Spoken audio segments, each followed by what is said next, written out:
CEO of the National Road Safety Council, Mrs. Paula Fletcher, who will join us remotely, other senior members of the Ministry of Tourism, members of the media, ladies and gentlemen, good morning. I am Kerry Wallace, Executive Director of the Tourism Enhancement Fund, and I will be here to walk you through the proceedings of today's activities, which is really here as a celebration of the impact that we have when we collaborate across ministries and agencies in Jamaica. And this impact is in the form of a phenomenal project where we have invested in the road safety of our North Coast Corridor, which, as everybody would know, it has the tourism belt is on that North Coast Corridor, hence why the Tourism Enhancement Fund and the Ministry of Tourism by extension had sought to partner with NWA to ensure that that corridor itself is of tip-top shape, providing the kind of impact and safety to not just visitors but locals alike. And we have done an enormous job with that project, and today we're here to launch that, to have a ceremony in acknowledging that work that was done. It's hard to do it on the road itself because it's so much length of road. And so we were doing it here in the conference room at the Montego Bay Convention Center, and we're streaming it live, so thanks to all you watching online. And so we will just now go straight into the proceedings by inviting everybody to stand for the national anthem.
Thank you. I'll invite you to remain standing as we ask Fiona Fennell, Communications Extraordinaire in the Tourism Enhancement Fund, to come and offer prayers. Morning again, everyone. Please bow your heads. Heavenly Father, we want to thank you for today. We want to thank you for the fact that we're all in our right minds and faculties, Lord, that we have the strength and we have the energy that you have provided for us, Lord. We know that it is not a given, it's not a surety to get up every day, and we thank you for today. We pray, God, that you will guide this proceeding, that you will help us, O Lord, to work together continually as a team to get to the goals that we have in mind, O Lord, and we know that we cannot do that without you. And so we thank you, O Lord, for always being ahead in your thoughts, in guiding us, in protecting us. We thank you again, O God. In your Son's precious name I pray. Amen. Thank you. You may be seated, and I would like to now just give you a brief welcome to the project, the celebration of this project, where we have installed road markings all the way from Oracabessa in 3 stages through St. Anne, through Trelawney, and we ended in Spot Valley just a few months ago, hence having this function at this time. The project included not only removing some of the raised markings that were there that were no longer relevant, but to add new ones and to also install over 10,000 cat's eyes, which are the reflectors that are there on the markings on the roads. It's providing obviously a very easy to recognize markings on the road to make it so much more easy to drive on and to help persons to be safer when they're traversing that corridor. The Road Safety Council will speak to the impact that it will have on road safety, but at this time I will invite the Director of Planning and Research from the NAA to speak a little bit more to the project itself. So ladies and gentlemen, help me welcome Mr. Patrick Rose.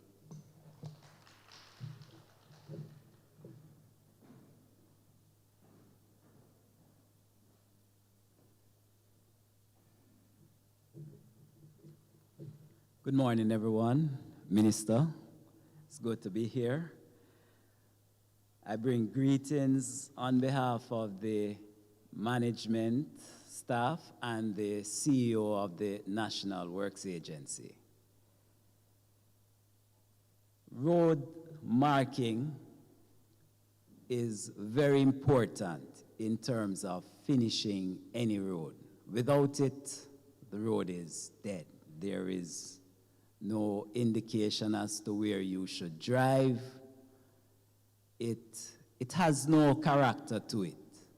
So engaging with the TF these past few years in doing a number of these projects, the softer projects as I would call it, the benefits of it is quite plain, easy to see. Driving here from Kingston, it makes it pleasurable. You know exactly where you should be. You know where the turnoffs are, the arrows, etc. All of that has been done. We have signed off on this. It has been a joint partnership with the TEF at every stage. Wherever there are inspections to be done, it's done jointly, Dr. Wallace, with your team. And I think that this partnership has been good. The cat's eyes, as you call it, well, the term that we use is raised pavement markers. They do make a difference. The type cat's eyes that we have, the 3M type, it's very luminous, very reflective. So in the nights, it really, really makes you know where the center of the road is, where the edge of the road is, things like that, where the little ghost islands are, etc. They have all been delineated. We intend to continue this type of partnership with the TF if they are so minded. So I look forward to working along with the Ministry of Tourism through the Tourism Enhancement Fund for many years to come, especially in the tourist areas, doing projects like this. I leave the rest of it to the Minister in his remarks. Thank you very much.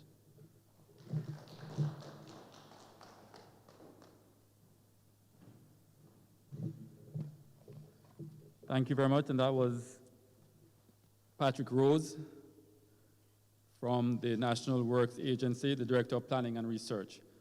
And we are doing this launch remotely, and in so doing, we're even going to have the next presenter present from Kingston via Zoom. I now invite the Executive Director of the National Road Safety Council, Mrs. Paula Fletcher, to give her remarks.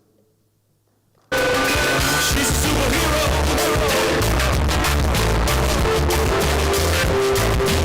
Oh, don't you know? A little super.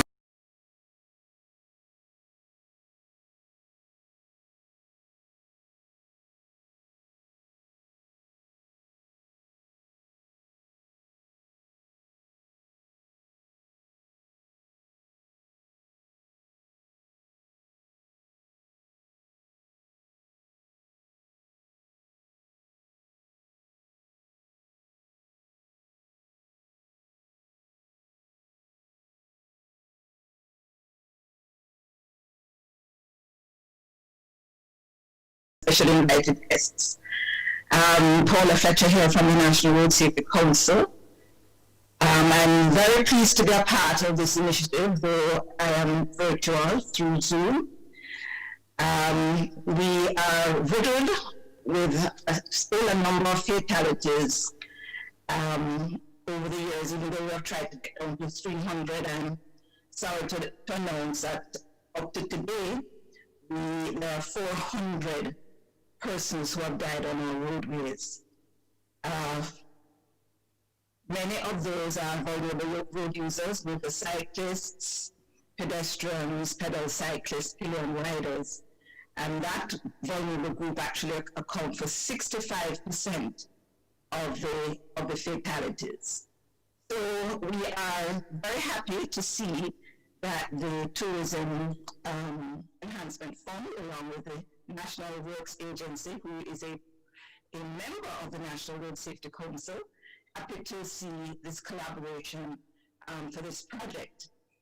And just to tell you that it aligns perfectly with the Safe Systems approach promulgated by the World Health Organization and the United Nations, which we have adapted here in Jamaica to pursue an approach which says we need to do all and everything we can to protect road users. Yes, they must take personal responsibility for how they use the roads, but authorities, we really have a role to play as well in making the roads safe. So these road markings and raised markers will go a long way in making our citizens, not just the tourists, but the citizens of Jamaica as well, safe on our roadways. So congratulations, and we hope that this is a project that you will take to other areas.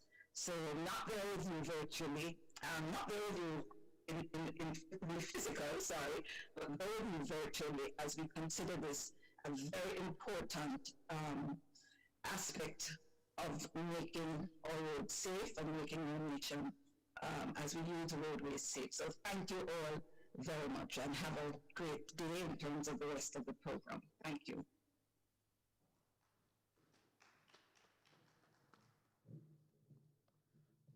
Thank you. That was Paula Fletcher, Executive Director, National Road Safety Council.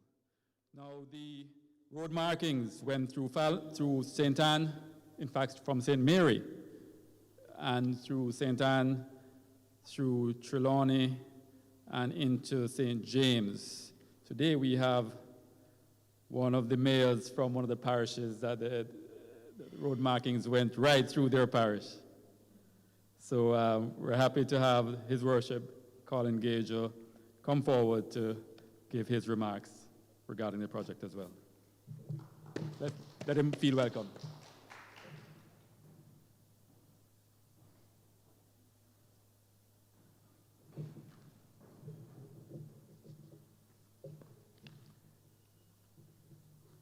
Thank you, Dr. Wallace, and of course, Mr. Patrick Rose,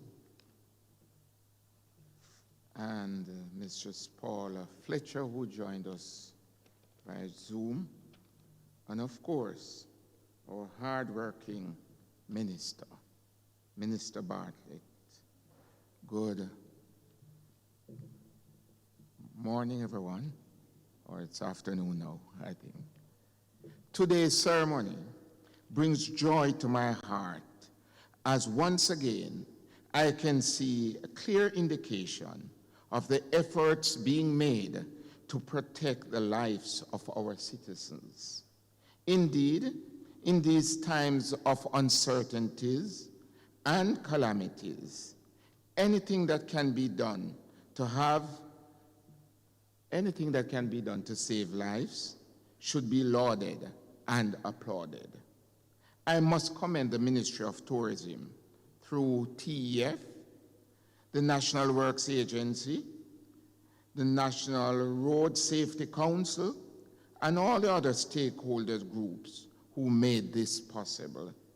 You see, this leg of the North Coast Highway is a heavily trafficked route, and you can understand why both locals and visitors traverse this corridor for numerous reasons. Both Falmouth and Montego Bay are towns with many tourist attractions, and both towns have residents traveling back and forth for work. One of the unfortunate realities is that it is a corridor prone to accidents. I am happy to witness this launch, which, after project completion, will mitigate against the dreadful accidents which now take place. I know that this road safety improvement project brings about a great sigh of relief for many of us who uses this leg of the highway and are exposed to the risk. I am delighted to be a part of this launch and seize the opportunity to encourage all road users to practice safe habits at all times, because in doing so, you may save your own lives. Thank you, ladies and gentlemen.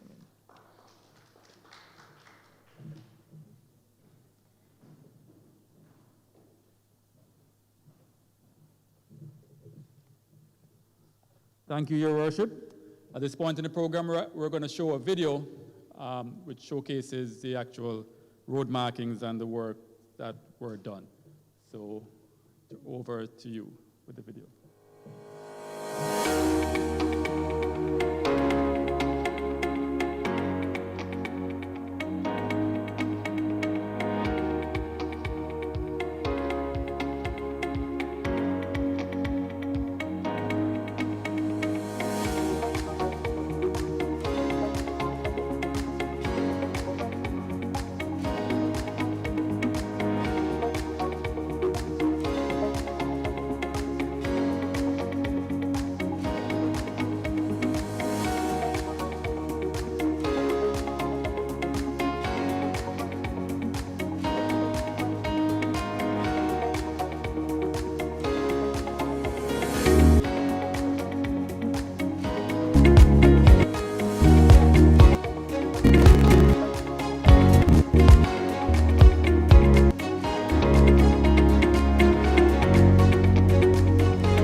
A crisis in Jamaica in terms of road safety. Far too many more people have died. For the government of Jamaica to adopt what is called a safe systems approach to road safety.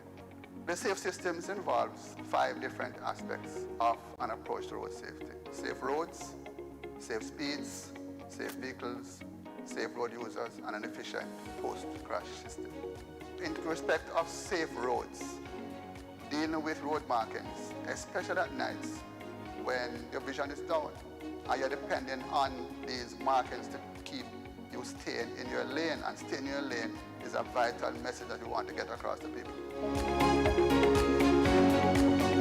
Many of the roads in our country and in various countries across the world have no street lights, even in a big country like North America.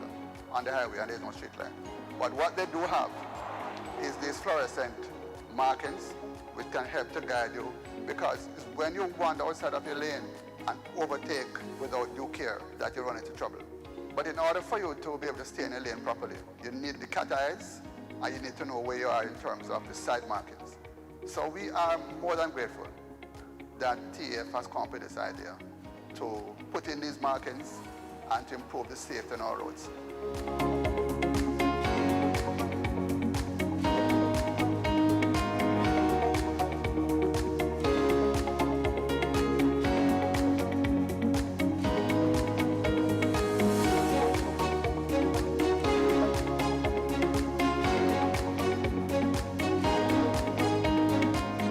The National Works Agency, as part of its mandate, has road safety as a key component of the drivers as it relates to our work. So we were very happy to have partnered with the Tourism Enhancement Fund on this particular project. We have partnered with TEF on other projects, but this one in particular we're very happy about, because it's not just about the persons who are visiting the island, but the many locals who use the North Coast Highway between Falmouth and Rose Hall. And in this particular case, we had a program where we were reinstalling the lines that demarcate the lanes that persons would use while traveling, as well as the raised pavement markers, or cat's eyes, as persons refer to them as. Now, these are critical bits of infrastructure as it relates to roads, because apart from assisting in keeping motorists in line, they also assist in illuminating the corridors, in the case of the raised pavement markers, at nights. And so where persons could be veering to the right or to the left, depending on which direction they are going, and in that case, likely to cause an accident, these lines and the raised pavement markers help to keep them in check. Safety, security, and seamlessness underpin the sense of well-being of visitors crossing borders. It is a feeling that must pervade the traveler before they even leave their destination. And therefore, it is the responsibility of the destination that the well-being of visitors are secure. Visitors need to know, especially in this current pandemic, that when they arrive to our shores, there's a proper infrastructure in place in case there's an emergency. Sometimes that infrastructure promotes safety measures, such as road markings and proper lighting for motorists and pedestrians. Having these preventative tools in place is critical, as road accidents remain a leading cause of death for locals and visitors alike. These accidents also place a major burden on the country's emergency medical services. This is why the Tourism Enhancement Fund has invested in a road safety improvement project valued at over 116 million Jamaican dollars. The project has allowed for well-needed road markings and raised pavement markers, or what we call cat eyes. The project stretches from Arocabessa in St. Mary all the way to Spot Valley in Montego Bay. It is indeed a true reflection of our commitment to enhancing the country's overall tourist experience and providing for the sustainable development of the tourism sector. It is also our commitment to safety, security, and seamlessness. I would like to thank the National Works Agency, which executed the work, and the National Road Safety Council and the Jamaica Constabulary Force, who are also partners in this project. I believe that these road improvements will help to reduce road accidents and add to the overall attractiveness of Jamaica as a destination. Thank you.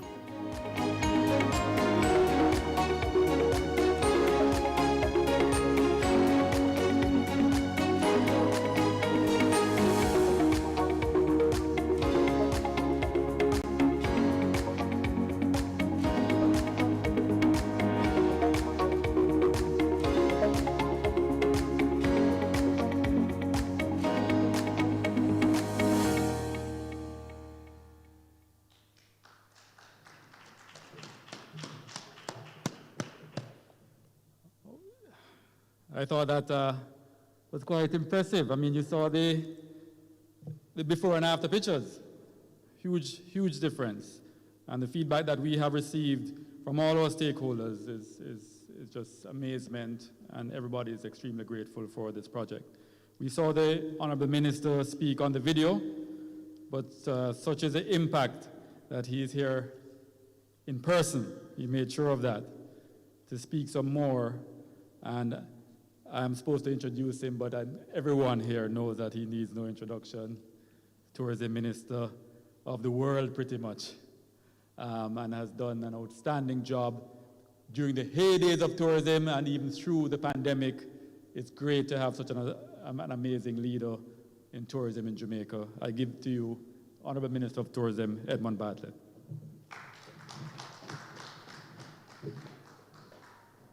Thank you very much, Dr. Wallace, our Executive Director of the Tourism Enhancement Fund. Of course, you have already been introduced to the Mayor of Falmouth, Councillor Gager, and Mr. Patrick Rose from the National Works Agency.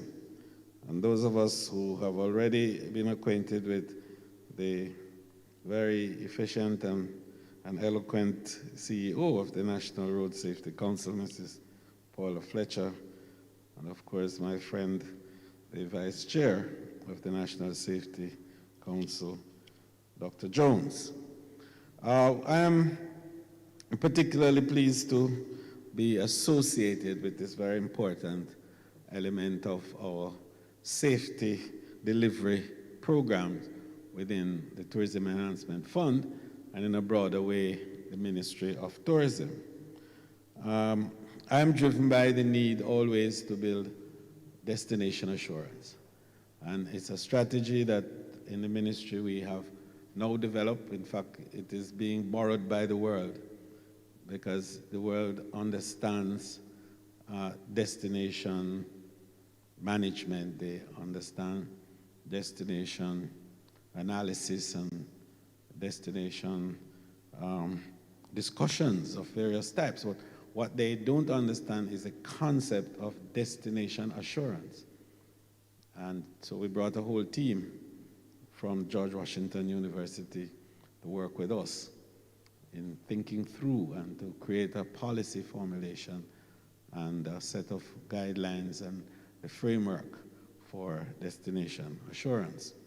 And so what that engages is all the critical elements that must come together seamlessly to create an experience that the visitor enjoys and pays for when he comes to your destination.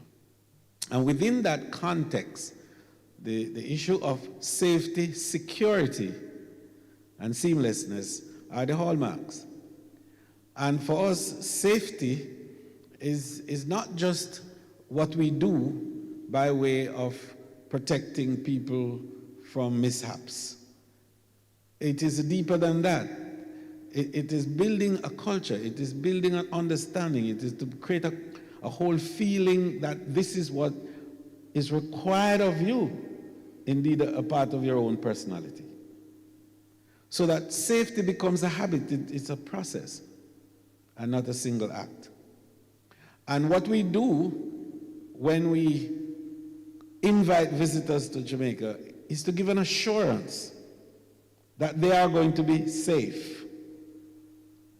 But we must back up that assurance with some hard action, influenced by policy and directed in time by clear minds and a direction that is understood. So when we collaborate with the National Works Agency to ensure that the ability of our visitors and locals alike to traverse the highways and the byways with a feeling of confidence that it is going to be all right if I use this road is critical. And to put dollars against our own commitment is really to establish that we are truly serious about this undertaking and this commitment that we give to our market. So $116 million that we put to work with the NAA in putting in these cat eyes and these markers, these raised markers, to enable our commuters of our highway to do so with a greater sense of surety as to where they are driving, and more importantly, encroachment on others who are using the highway. But when our visitors come to the country and they are not accustomed to our road system, they need markers, they need guide, they need signage. And that's the essence of road safety for us, is to enable the use of our highway in an efficient way, in an orderly way, and in a way that respects the right of others to use it. And so when the visitors come and they're accustomed to driving on the left side of the road or on the right side of the road, as the case might be, they all can be guided to know that, okay, fine, this is right, yes, so we are right. And guess what? In the middle are these eyes, and on the either ends are also eyes, and I'm in the middle.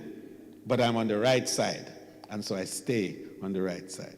So I really want to commend the team from the TEF, as well as the Road Safety Council and the NAA, for collaborating to do this. And it is something that we can not only speak about with confidence in Jamaica, but we can say to the world that we are serious about your safety when you come to Destination Jamaica.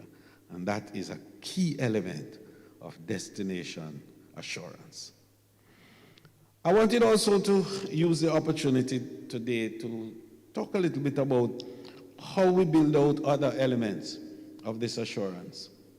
And as we look at how the industry has grown and how our towns have grown, how do we make sure that these towns are appropriate for the expanded tourism that will come after the pandemic, and even those that are enabled during this pandemic. You know, we remember Montego Bay as a sleepy little fishing village of many, many years ago. In fact, the Manteca Bay, as it was called, is the Bay of Lards. And this was a big pig pen that had all the people from Cuba coming to get lard, to buy lard, to take back to Cuba, because it was not only a source of keeping their meat and so on fresh, but it also had components for warmth. So from the lard of Montego Bay, Cuba and other places had their improved arrangements. And then tourism came. And look at Montego Bay today. It is now the second largest city in Jamaica. It generates, arguably, more economic activity than even the first city, arguably. And in the Caribbean, Montego Bay is the most important tourism center in the English-speaking Caribbean. But all of that happened because we built infrastructure, because we created the highways and the roadways, because we also built housing, and we're doing even more of that now. But we built an airport. And the airport was the real turning point in terms of how Montego Bay would really morph into becoming what it is today. And so we're looking at expanding our footprints in the development of Montego Bay, and a $600 million investment from the Tourism Enhancement Fund has gone into the creation of this new park, which is to be named. We say Close Harbor Park, but that's a reference now. It's to be named, and no doubt will be appropriately named. So we partnered with UDC in this regard. Total cost of the development is $1.2 billion, of which we, tourism, are putting $600 million. And when that is finished, it is going to provide not just an attraction, but another element of the assurance of the destination as a pristine place that not only visitors can come and be safe, but Jamaicans as well can enjoy and be safe. So we are concerned in tourism, especially at this time in the pandemic, that the risk that we all face, the uncertainty that we all are dealing with, is managed and mitigated to a level where we can say that everything that we need to do and can do, we're doing. And that's a point I want to make this afternoon to all of us. That's our job. Our job in a pandemic which is characterized by uncertainty, a magnitude of which the world has never seen before, is not to do all the things that is imaginable to be done, but is to do all the things that we should do well. And we have not been doing that sufficiently.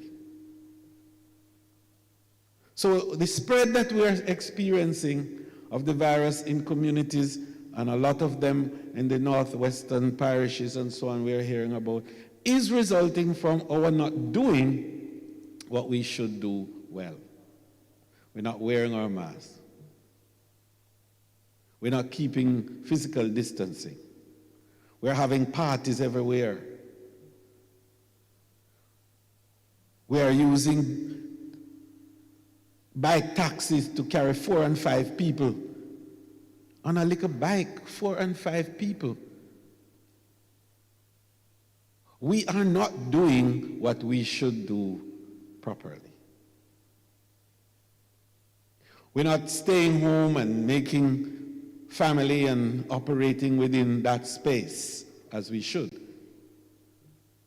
We're not working smartly either.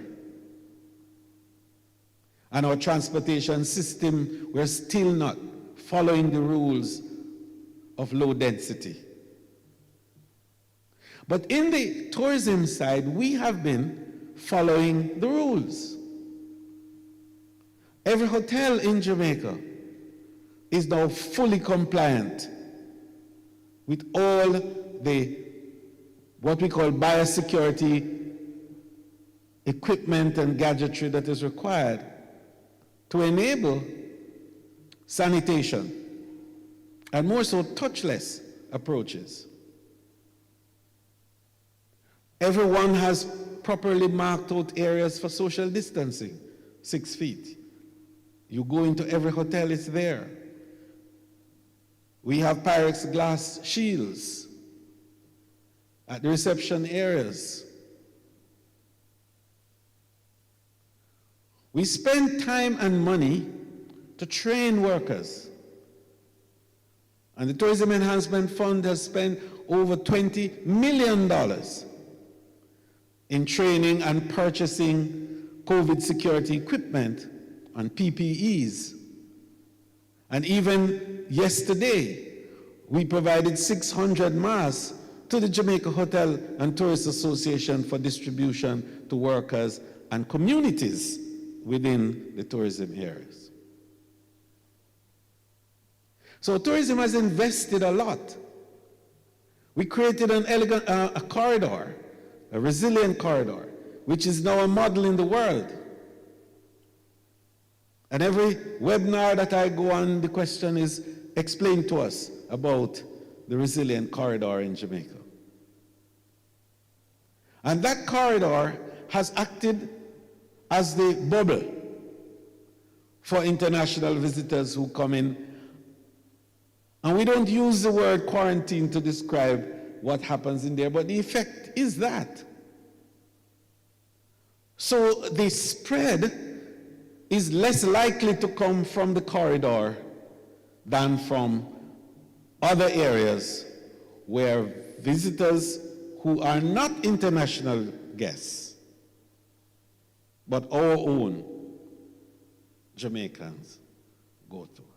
And I want to make a special appeal on this moment, because we have cousins that are going to come. We have aunties and uncles that are going to come for Christmas holiday. We know because we see the flights are being booked. And the bookings look good with Jamaicans coming home. And when they come home, they can't avoid sometimes going to meet, because we have large families, don't? And Christmas is celebration time, where we're begging you, do the right thing. Tone down the Christmas celebration. Keep the numbers that we say to 10 to 15. And don't expose grandma and granddad too much, because you know that that's the age group of those who are most susceptible to being infected.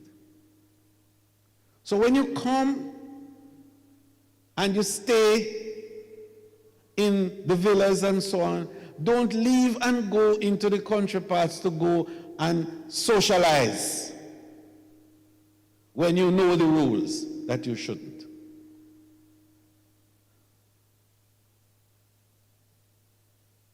And I want to say, don't make it being felt that tourism is to be blamed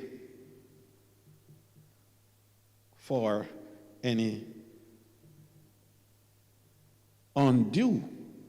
And I mean, I'm not the one to say that it is impossible, nor am I the one to say that there is absolutely no incident. What I can say is that from all accounts, the incidence of spread or the incidence of infection in the corridor where the international visitors are is so low that it's almost negligible in the calculations. And I want to make the point, because it's important to Jamaica that this corridor works as it is indeed working. Bearing in mind that, and I say this with a little pride and thanks to everybody who has worked so hard since the 15th of June when we opened, that as of yesterday, we welcome 300,000 visitors to the country.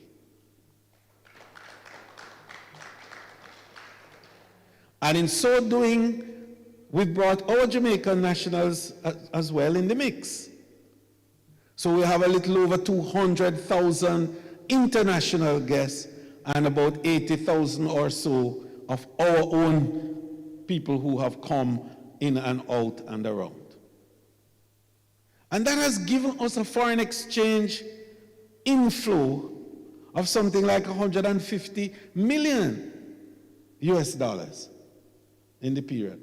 And we've been able to pull back workers who we had laid off. And these are very important considerations that we have to take into account as we continue to manage this pandemic, balancing lives and livelihood. Because jobs are coming back. Not as fast, of course, but still, the hope, jobs are coming back. And this winter, if it goes, and we have to keep our fingers crossed, because the source markets from which they come are having issues, and we know how that goes. But if it continues as we have seen, we are likely to see about 30% of the workers coming back. We had to lay off, as you know, about 130,000 workers over the period. And if we get back 30,000 of those during this period, because there is a little movement upwards in arrivals, that's creating opportunities for well-being for so many families, and is helping the economy to recover. And I want us to understand that if we are irresponsible in dealing with this pandemic out there, that little uptick of the economy will not happen. because people are not going to come to a destination where they see the spread is gone wild and there is no safe area, there's no bubble. But at the same time, we must caution ourselves in how we talk loosely, because some of us just like to talk and get headline and don't consider what the headline does to the economy and to the chances of our people moving forward and recovering.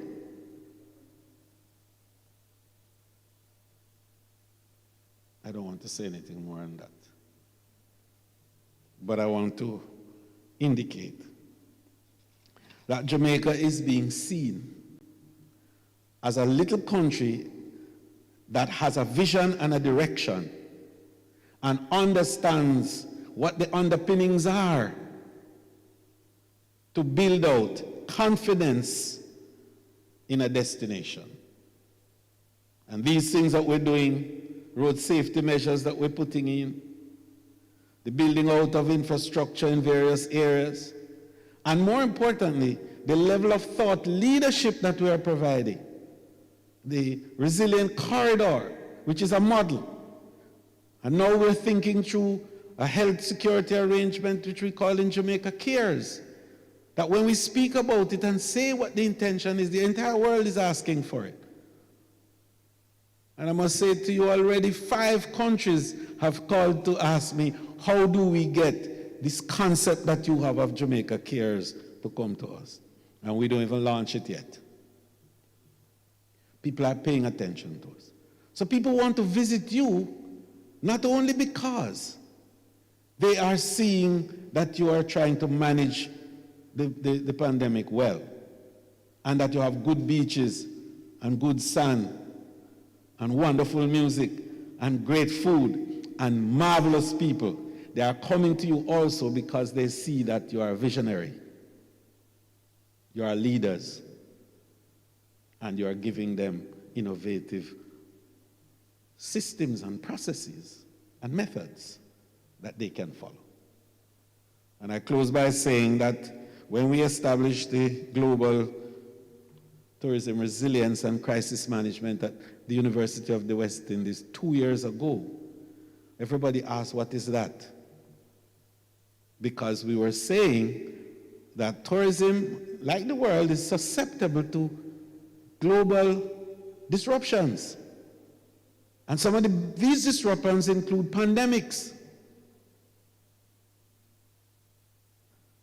and weather events, hurricanes and seismic events, earthquake and tsunamis and cyber crimes and terrorism and economic meltdown and all of those things.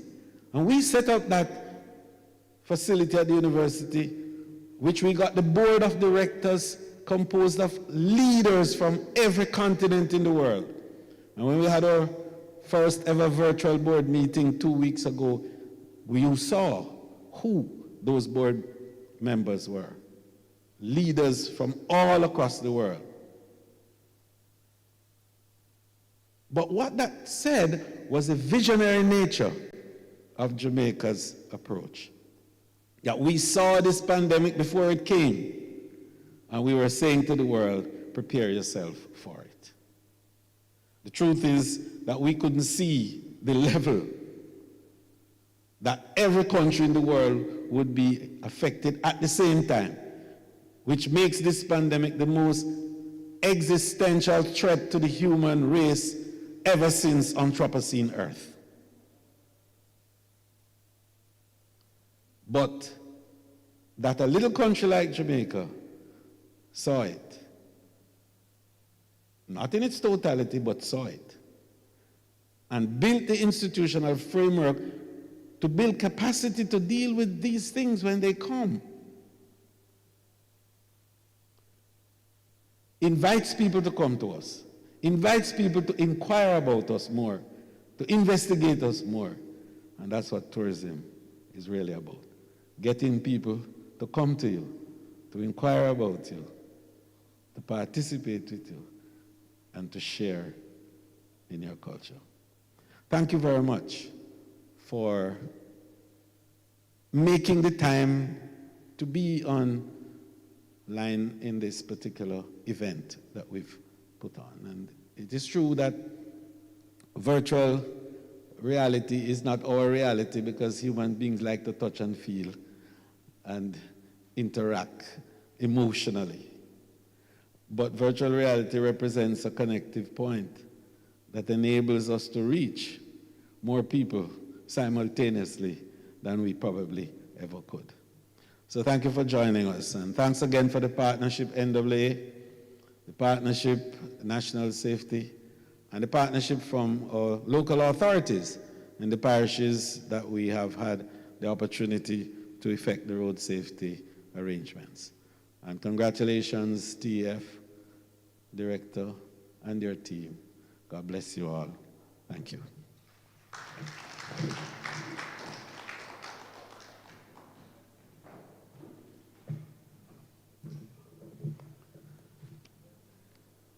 Thank you very much, Honorable Minister Edmund Bartlett.